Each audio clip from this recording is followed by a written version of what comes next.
நமசிவாய வாழ்க, நாதன் தாழ் வாழ்க, இமைப்பொழுதும் இன்னெஞ்சில் நீங்காதான் தாழ்வாழ்க. ஓம் நமசிவாய, ஓம் நமசிவாய, ஓம் நமசிவாய.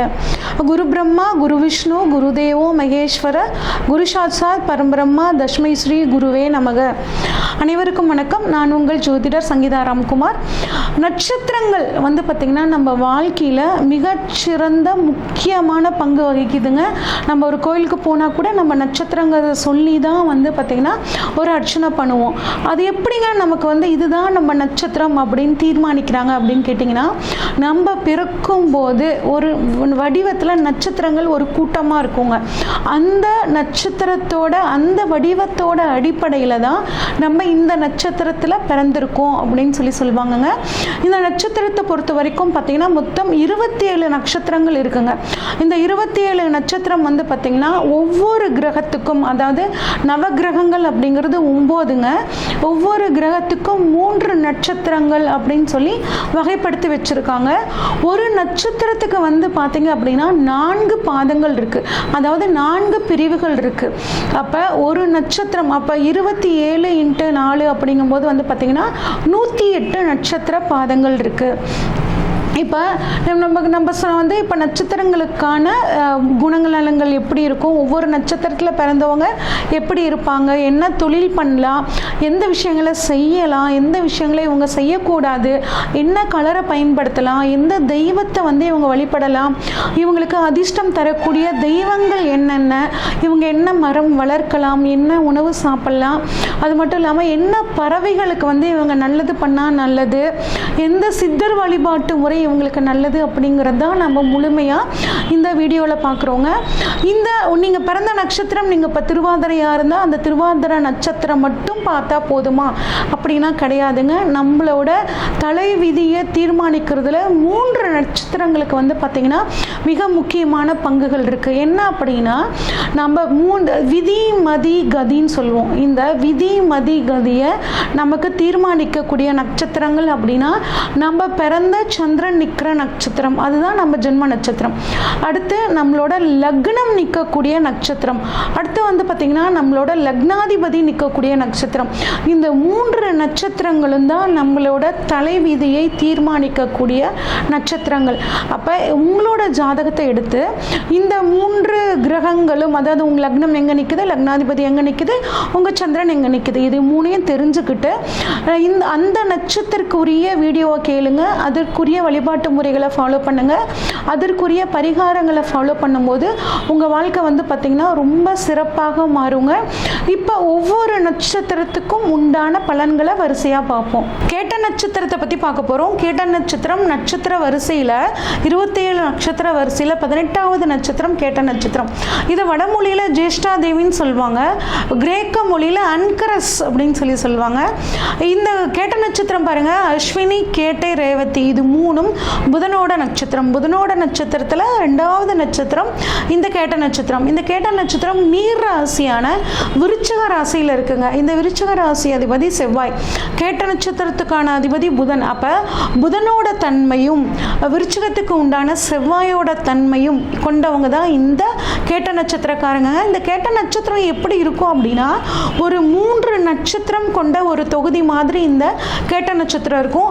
இது பார்வைக்கு எப்படி தெரியும் அப்படின்னா, காதணி குண்டலம்னு சொல்லுவோம் இல்லைங்க, அந்த மாதிரி இருக்குங்க. அதே மாதிரி ஒரு மாலை இருந்துச்சுன்னா அந்த மாலையில் பதக்கம் இருக்கும் பார்த்தீங்களா, பதக்கம் சங்கிலியில் அந்த காலத்தில் போட்டிருப்பாங்க, அந்த பதக்கம் மாதிரியான ஒரு தோற்றத்தை இந்த நட்சத்திரம் கொடுக்கும். இந்த கேட்ட நட்சத்திரத்தில் பிறந்தவங்க அப்படின்னா தர்மர் பிறந்த நட்சத்திரம், அதாவது மகாபாரதத்தில் பிறந்த முதல்வர் அந்த தர்மர் இருக்கார் பார்த்தீங்களா, அந்த தர்மர் பிறந்த நட்சத்திரம் இந்த கேட்ட நட்சத்திரங்க. கேட்ட நட்சத்திரத்தில் பிறந்தவங்க கோட்டை கட்டுவாங்கன்னு சொல்லுவாங்க. எல்லா கேட்ட நட்சத்திரக்காரங்களும் கோட்டை கட்ட முடியுமாங்க, எங்கனால இல்லாமல் இருக்குங்க, என்னங்க சொல்கிறீங்க அப்படின்னு கேட்டால், இந்த கேட்ட நட்சத்திரக்காரங்க கோட்டை கட்டுறாங்களோ இல்லையோ, கோட்டையில் ஆளக்கூடியவங்களோட, அதாவது உயர் பதவியில் இருக்கக்கூடியவர்களோட ஒரு தொடர்பு, நல்ல ஒரு இணக்கம் இந்த கேட்ட நட்சத்திரக்காரங்களுக்கு கட்டாயம் இருக்குங்க. அதே மாதிரி இவங்களை பொறுத்த வரைக்கும் நல்ல மனதைரியம் கொண்டவங்க, செவ்வாயோட ஆதிக்கம், வீரம், தன்னம்பிக்கை எல்லாம் இருக்கும்.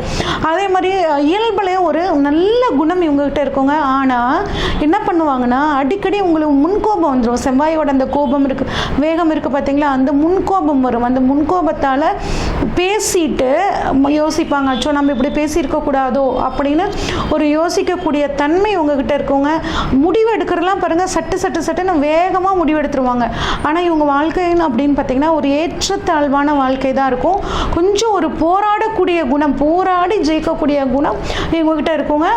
செய்கிற வேலையை வந்து பார்த்திங்கன்னா திருத்தமாக செய்வாங்க. குறிப்பாக கேட்ட நட்சத்திரத்தில் பிறந்த பெண்கள் வந்து பார்த்திங்கன்னா ஒரு விஷயத்தை கொடுத்துட்டோன்னா ரொம்ப நீட்டாக திருத்தமாக செஞ்சு முடிப்பாங்கங்க. அதே மாதிரி உங்ககிட்ட அடுத்தவங்க வந்து உதவின்னு கேட்டாங்கன்னா உடனே அதை வந்து செஞ்சு முடிக்கக்கூடிய தன்மை இவங்ககிட்ட இருக்கும். எப்பயுமே இவங்க முகத்தில் ஒரு முகம் மலர்ச்சி இருக்குங்க.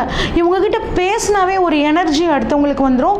ஆனால் வந்து பார்த்திங்கன்னா இவங்ககிட்ட கொஞ்சம் பெருமை பேசக்கூடிய குணம் வந்து இருக்கும். என்னால் தான் இது நடந்துச்சு, என்னால் தான் இப்படிலாம் செஞ்சோம் அப்படிங்கிற ஒரு பெருமை பேசிக்கிற குணம் இருக்கும். இதுக்கு அவங்க தகுதியானவங்க தான். ஏன் அப்படின்னா அந்த வேலையை அவங்க செஞ்சு முடிச்சிருப்பாங்க. அவங்க இல்லை அப்படின்னா அந்த வேலை அவ்வளோ சிறப்பாக முடிஞ்சிருக்காது.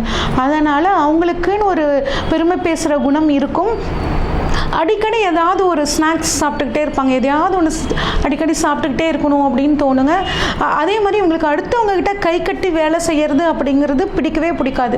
நிறைய கெட்ட நட்சத்திரக்காரங்க பாருங்கள், 40 வயசு வரைக்கும் அவங்க வாழ்க்கை கொஞ்சம் போராட்டமாக தான் இருக்கும், ஏற்றத்தாழ்வோடு தான் இருக்கும். 40 வயசுக்கு மேலே தான் இந்த கெட்ட நட்சத்திரக்காரங்க நிறைய சாதிச்சவங்க இருக்காங்கங்க. அதே மாதிரி உறவினர்களால் ஏமாற்றப்படுவாங்க. நல்ல உறவினர்களுக்காக நிறைய செய்வாங்க. அப்புறம் அவங்க ஏமாத்திட்டாங்களே அப்படின்னு ரொம்ப ஃபீல் பண்ணுவாங்க. அதே மாதிரி மற்றவர்கள் செஞ்ச உதவியை மறக்க மாட்டாங்க. முடிஞ்ச வரைக்கும் இவங்களுக்குன்னு போய் அடுத்தவங்ககிட்ட ஹெல்ப் கேட்க மாட்டாங்க. ஆனால் அடுத்தவங்களுக்காக ஹெல்ப் கேட்பாங்க. அடுத்தவங்களுக்காக வந்து ஹெல்ப் பண்ணால் கூட இந்த உதவியை வாழ்நாள் முழுக்க இவங்க மறக்கவே மாட்டாங்க. எந்த ஒரு விஷயத்தையும் சிந்திச்சு சுயமாக எல்லாத்தையும் ஐடியா கேட்பாங்கங்க. ஆனால் அவங்களுக்கு என்ன தோணுதோ அந்த சுயமான முடிவை தான் வந்து பார்த்திங்கன்னா செயல்படுத்துவாங்க. ஒரு சிலர் பார்த்தீங்கன்னா புக்கு படிக்கக்கூடிய பழக்கம் இருக்கும். புக் ஸ்டால்லாம் வச்சுருப்பாங்க. பிரிண்டிங் ப்ரெஸ் வச்சுருக்கிறவங்க நிறைய பார்த்தீங்கன்னா இந்த கேட்ட நட்சத்திரத்தில் வந்து பிறந்தவங்களாக இருப்பாங்க. அடுத்தவங்களோட மனசு அறிஞ்சு செயல்படக்கூடியவங்களாக இருப்பாங்க. அதே மாதிரி தங்கிட்ட இருக்கிறத அடுத்தவங்க கேட்டால் கொடுக்கக்கூடிய அந்த தாராள குணம் இருக்கும். ஏன் அப்படின்னா இது தர்மன் பிறந்த நட்சத்திரம் இல்லைங்க. நிறைய கேட்ட நட்சத்திரக்காரங்க பாருங்கள், அவங்க கடன் அவங்க செலவுக்காக வாங்கி வச்சுருப்பாங்க. ஆனால் யாராவது வந்து 2 சொட்டு கண்ணீர் விட்டு இந்த மாதிரி பண தேவை இருக்குங்க, ஹாஸ்பிட்டலில் சேர்த்துருக்கோம், பணம் இல்லை அப்படின்னு கேட்டால் அந்த பணத்தை தனக்காக கடன் வாங்கி வச்சுருக்கோமே அப்படின்னு கூட நினைக்காம அப்படியே எடுத்து கொடுக்கக்கூடிய குணம் இருக்கும். இதனால் இவங்க கொஞ்சம் சிக்கலில் மாட்டிக்குவாங்க. அதனால் இவங்களுக்கு என்ன தேவைங்கிறத வந்து உணர்ந்து செயல்பட்டாங்கன்னா தான் இவங்க வந்து வாழ்க்கையில் முன்னுக்கு வர முடியுங்க. அதே மாதிரி வருங்காலத்தை பற்றிய சிந்தனை இவங்ககிட்ட இருக்கும். நல்ல பேச்சாற்றல் இருக்கும். குடும்பத்து மேலே ரொம்ப பாசமாக இருப்பாங்க. அதே சமயம் குடும்பத்தில் இருக்கவங்ககிட்ட கண்டிப்போடையும் நடந்துக்குவாங்க. ஏன்னா கண்டிப்பு இருந்தால் தான் குழந்தைகள் நல்லபடியாக வளருவாங்க. அதனால் கண்டிப்பும் இவங்ககிட்ட இருக்குங்க. தெய்வ பக்தி அதிகமாக இருக்கக்கூடிய நட்சத்திரம் இந்த கேட்ட நட்சத்திரங்க. இந்த பெண்கள் எப்படி இருப்பாங்க கேட்ட நட்சத்திரத்தில் அப்படின்னா நல்ல சுறுசுறுப்பானவங்களாக இருப்பாங்க. கொஞ்சம் கோபம் இருக்கும். நல்ல பாக்கியசாலி. இந்த கேட்ட நட்சத்திர பெண்கள் பாக்கியசாலிங்க. ஆனால் நான் பார்த்த வரைக்கும் ஒரு சில கேட்ட நட்சத்திர பெண்களுக்கு திருமண வாழ்க்கை வந்து பார்த்திங்கன்னா அவ்வளவு சிறப்பாக அமையறது இல்லைங்க. இவங்களோட அன்பை அடுத்தவங்க புரிஞ்சுக்க மாட்டாங்க. அதனாலேயே இந்த மாதிரியான ப்ராப்ளம்ஸ் அவங்களுக்கு வருது. சகோதர பாசம். கேட்ட நட்சத்திர பெண்கள் தன்னோட உடன் பிறந்த சகோதரர் மேலே ரொம்ப பாசமாக இருப்பாங்க. அதுவும் கேட்டை 1, 2 பாதத்தில் பிறந்தவங்களுக்கு குடும்ப வாழ்க்கை நல்லா இருக்குங்க. தான் பிறந்த இடத்துலேருந்து எவ்வளோ தூரம் அந்த கெட்ட நட்சத்திரக்காரங்க தள்ளி இருக்காங்களோ அந்த அளவுக்கு நல்லதுங்க. அடுத்து இந்த கெட்ட நட்சத்திரத்தில் வந்து பார்த்திங்கன்னா அடுத்தவங்க பொறாமப்படுற அளவுக்கு வாழக்கூடிய ஒரு தன்மை உங்களுக்கு இருக்கும். இந்த கெட்ட நட்சத்திரக்காரங்க வீட்டில் பார்த்தீங்கன்னா பரணி நட்சத்திரம், மகம் நட்சத்திரம், உத்திரட்டாதி நட்சத்திரக்காரங்க இருக்கிறதுக்கான வாய்ப்புகள் நிறையவே இருக்குது. சரிங்க, கெட்ட நட்சத்திரக்கான தொழில்கள் என்னென்னலாம் பண்ணலாம் அப்படின்னா அரசாங்க உத்தியோகத்தில் நிறைய பேர் இருப்பாங்க. அரசியல் இவங்களுக்கு சூப்பராக வரும். ஆடிட்டர், அக்கௌண்ட்ஸு, செவ்வாய் வலுத்து இருந்தால் யூனிஃபார்ம் சர்வீஸ், அதாவது மிலிட்ரி, போலீஸு, நேவியில் இருக்கக்கூடிய தன்மைகள் எல்லாம் இருக்கும். நிறைய உணவு சம்மந்தப்பட்ட தொழில் பண்ணுறவங்க இந்த கேட்ட நட்சத்திரக்காரங்களாக இருப்பாங்க. நீர் சம்மந்தப்பட்டது, விவசாயம் பண்ணுறவங்க, பழங்கள் விற்பனை, பூக்கள் விற்பனை பண்ணுறவங்களாம் வந்து பார்த்திங்கன்னா இந்த கேட்ட நட்சத்திரம். டிபார்ட்மெண்டல் ஸ்டோர், மளிகை மளிகை கடை வச்சுருக்கிறவங்க, அரசாங்க உத்தியோகத்தில் பாருங்கள் நிறைய கெட்ட நட்சத்திரக்காரங்க இருப்பாங்க. அதே மாதிரி பத்திரிகை துறைகள்லையும் இந்த கெட்ட நட்சத்திரக்காரங்க இருப்பாங்க. இந்த கெட்ட நட்சத்திரத்தை பொறுத்த வரைக்கும் இவங்க பிறக்கும்போது புதனோட நட்சத்திரத்தில் பிறந்தனால புதன் திசை 17 வருஷங்க. 17 வருஷம் வந்து பார்த்திங்கன்னா எல்லாத்துக்கும் முழுமையாக இருக்காது. அந்த கேட்டையோட 4ஆம் பாதத்தில் பிறந்தவங்களுக்குலாம் வந்து பார்த்திங்கன்னா ஒரு 3 to 4 வருஷங்கள் தான் வந்து இவங்களோட நட்சத்திரத்துக்கான தசை புதன் தசை வரும். அடுத்து கேது வந்து பார்த்திங்கன்னா 7 வருஷம், சுக்கிர தசை 20 வருஷங்க. யார் யாரெல்லாம் இளமையில் இந்த கெட்ட நட்சத்திரம் சுக்கிர தசையில் வருதோ அவங்களாம் வந்து பார்த்திங்கன்னா கொஞ்சம் அவங்க வாழ்க்கையில் ஆரம்பத்தில் எல்லா விதமான சுகங்களும் கிடைச்சி, ஒரு சிலர் தன்னோட படிப்பை பாதையில் டிஸ்கன்டினியூ பண்ணிடுறாங்க. ஒரு சிலர் நிறைய செலவுகள் பண்ணி எப்படி வந்து பணத்தை சேமிக்கணும்னு தெரியாமல் தடுமாறுறாங்க. அதனால் அந்த பருவத்தில், அந்த இளம் பருவத்தில் சுக்கிரதசை வரக்கூடிய இந்த கேட்ட நட்சத்திரக்காரங்க கொஞ்சம் பண விஷயத்தில் கவனமாக இருக்கணுங்க. அடுத்து சூரிய தசை 6 வருஷம், சந்திர தசை 10 வருஷங்க, செவ்வாய் தசை 7 வருஷம். இதுதான் இந்த 6 திசைகள் இவங்க வாழ்க்கையில் நிறைய பேர், அதாவது ஒரு 70 வயசு 80 வயசு இருக்கிறவங்க சந்திக்கக்கூடிய திசைகள்ங்க. அடுத்து வந்து பார்த்திங்கன்னா இவங்க வாழ்க்கையில் இன்னும் நல்லா முன்னேறணும் அப்படின்னா திங்கக்கிழமை அம்மனுக்கு 27 எலுமிச்சம்பழம் கோத்த ஒரு மாலையை அடிக்கடி திங்கக்கிழமை போடுறது ரொம்பவே நல்லது. அதே மாதிரி தினமும் வந்து நிலா வெளிச்சத்தில் ஒரு அரை மணி நேரமாவது இருக்கணும். பௌர்ணமி அன்னைக்கு ஒரு டம்ளர், கண்ணாடி டம்ளர் எடுத்து அதில் தண்ணி வச்சு அதை ஒரு வெள்ளை துணியில் போட்டு மூடி நிலா வெளிச்சத்தில் வச்சுட்டு காலையில் எடுத்து அந்த தண்ணீரை குடிக்கும்போது உங்களோட மனக்குழப்பம் நீங்கும். ஏன்னா இந்த கேட்ட நட்சத்திரம் வந்து பார்த்திங்கன்னா விருச்சிக ராசியில் இருக்காங்க. சந்திரன் நீசம், சந்திரன் மனோகாரகன். அப்போ இவங்க ஒரு விஷயத்த மனசில் போட்டு குழப்பிக்காமல் தெளிவாக முடிவெடுக்கணும்னா அந்த சந்திரனை உங்களுக்கு பாசிட்டிவாக மாற்றிக்கணும். இப்போ சந்திரன்னா தண்ணியை சந்திரனுக்கு உண்டான அந்த பௌர்ணமி நாளில் இப்படி வச்சு குடிக்கும்போது உங்கள் மனசில் ஒரு தெளிவு அப்படிங்கிறது வந்து உங்களுக்கு உண்டாகுங்க. அப்புறம் உங்களுக்கான மரம் அப்படின்னு சொல்லி பார்த்தோம்னா பராய் மரம்ங்க. பராய் மரம் ரொம்ப ரேரு. கோயில்கள்லாம் 27 நட்சத்திரத்துக்கு உண்டான மரங்கள் அப்படிங்கிற இடத்துல இருக்கும். அந்த கோயில்களுக்கு போனீங்கன்னா இந்த பராய் மரத்துக்கு தண்ணி ஊற்றிட்டு கொஞ்சம் நேரம் அந்த இடத்துல அந்த எனர்ஜியை வாங்கிட்டு வருது ரொம்ப நல்லது. உங்களுக்கான பறவையும் பாருங்கள் ரொம்ப ரேரான பறவை தாங்க. சக்கரவாளம் அப்படின்னு சொல்லிட்டு ஒரு பறவை. இதுவும் நீங்கள் கூகுளில் போய் சர்ச் பண்ணிங்கன்னா இருக்கும். அந்த பறவையை அடிக்கடி எடுத்து பார்த்துக்கோங்க. உங்களுக்கான மிருகம் அப்படின்னு பார்த்தோம்னாங்க மான்ங்க. மான் உருவத்தை உங்கள் ஆஃபீஸில் இல்லை உங்கள் விசிட்டிங் கார்டில் இல்லை ஒரு பித்தளையில் வந்து ஒரு அந்த மான் உருவத்தை வாங்கி வச்சுக்கிறது, அதை அடிக்கடி பார்க்கறது, இதெல்லாம் உங்களுக்கு நல்ல யோகத்தை கொடுக்கும். உங்களுக்கான தெய்வம் தேவதை அப்படின்னு பார்த்தோன்னா இந்திரனுங்க. இந்திரனும் வராக பெருமாள், பன்றி உருவத்தில் இருக்கக்கூடிய பெருமாள், வராக பெருமாள்னு சொல்லுவோம்.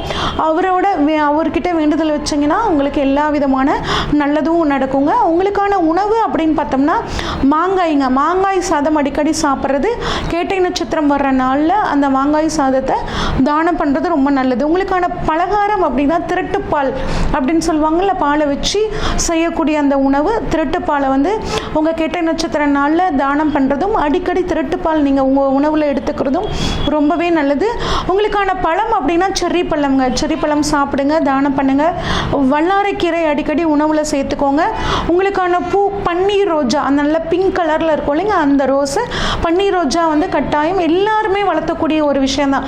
ஒரு தொட்டி இருந்தால் போதும். தொட்டியில் வந்து உங்கள் பிறந்த நட்சத்திரமான கேட்ட நட்சத்திரம் வரனால ஒரு பன்னீர் ரோஸை வந்து செடி வச்சு வளர்த்து அந்த பன்னீர் ரோஸ் பூக்கிற அந்த பூவை வந்து தெய்வத்துக்கு சாத்தி வழிபாடு பண்ணுங்கள். உங்களுக்கு மிகச்சிறந்த யோகம் கிடைக்கும். அடுத்து உங்களுக்கான நட்சத்திர கோவில் அப்படின்னு சொல்லி பார்த்தோம்னா ஸ்ரீ வரதராஜ பெருமாள், இது வந்து தஞ்சாவூரில் இருக்காருங்க. அடுத்து வீரட்டனேஸ்வரர் ஆலயம், இது வழுவூரில் நாகப்பட்டினம் மாவட்டத்தில் இருக்குது. இந்த 2 கோயிலும் உங்களுக்கான நட்சத்திர கோவில். உங்களுக்கு அதிர்ஷ்டத்தை தரக்கூடிய கோவில் அப்படின்னு பார்த்தோம்னா தென்காசியில் இருக்கக்கூடிய சிவன் கோவில், திருப்பலாய்த்துறையில் இருக்கக்கூடிய சிவன், வழுவூரில் இருக்கக்கூடிய சிவன், இந்த 3 சிவன் கோயிலும் உங்களுக்கு அதிர்ஷ்டத்தை கொடுக்குங்க. உங்களுக்கு அதிர்ஷ்டத்தை தரக்கூடிய மற்ற பொருட்கள் அப்படின்னா கொய்யா, செவ்வல்லி பூங்க, அந்த குதிரையோட லாடம் இருக்குது பார்த்தீங்களா, அந்த குதிரையோட லாடத்தை உங்கள் ஆஃபீஸில் வச்சுக்கிறது இல்லை உங்கள் பணப்பெட்டியில் வச்சுக்கிறது உங்களுக்கு ரொம்பவே வந்து பணத்தை ஈர்த்து கொடுக்கக்கூடிய ஒரு அமைப்பை கொடுக்கும். அதே மாதிரி உணவில் பலாப்பழம், கோதுமை வந்து அடிக்கடி சேர்த்துக்கிறது, அரச மரத்துக்கிட்ட கொஞ்சம் நேரமாவது போய் இருந்துட்டு வர்றது, இதெல்லாம் உங்களுக்கு வந்து பார்த்திங்கன்னா ஒரு நல்ல அதிர்ஷ்டத்தை கொடுக்கும். உங்களுக்கான சித்தர் அப்படின்னு சொல்லி பார்த்தோம்னாங்க வியாசர். இவர் வந்து கும்பகோணத்தில் இருக்குது. உடலற்ற ஒரு தன்மையில் இருக்கக்கூடியவர் வந்து பார்த்திங்கன்னா வியாசர். வியாசரோட வழிபாடு உங்களுக்கு மனசில் ஒரு அமைதியையும் தன்னம்பிக்கையையும் கொடுக்கும். இது வரைக்கும் உங்களோட நட்சத்திரத்துக்கான பலன்களை பார்த்தோங்க. நான் ஏற்கனவே சொன்ன மாதிரி உங்கள் நட்சத்திரம் மட்டும் இல்லாமல் உங்களோட லக்னம் நிற்கிற நட்சத்திரம், லக்னாதிபதி நிற்கிற நட்சத்திரத்தையும் சேர்த்து பார்க்கணுன்னு சொன்னீங்க. எனக்கு லக்னம் எங்கே நிற்குதுங்க, லக்னாதிபதி எங்கே நிற்குதுங்கலாம் சொல்ல தெரிலங்க, பார்க்க தெரிலிங்க அப்படின்னு நீங்கள் நினச்சிங்கன்னா உங்கள் ஜாதகத்தை இந்த ஸ்க்ரீனில் தெரிகிற வாட்ஸ்அப் நம்பருக்கு அனுப்பிச்சி வைங்க. உங்கள் ஜாதகத்தை ஃபுல்லாக அனலைஸ் பண்ணிவிட்டு உங்களோட குணங்கள் இப்படி இருக்கும், நீங்கள் இப்படிலாம் வாழணும் அப்படிங்கிற ஒரு நெறிமுறைகளை, ஒரு கன்சல்டேஷன் உங்களுக்கு கொடுக்குறேங்க. நன்றி, வணக்கம்.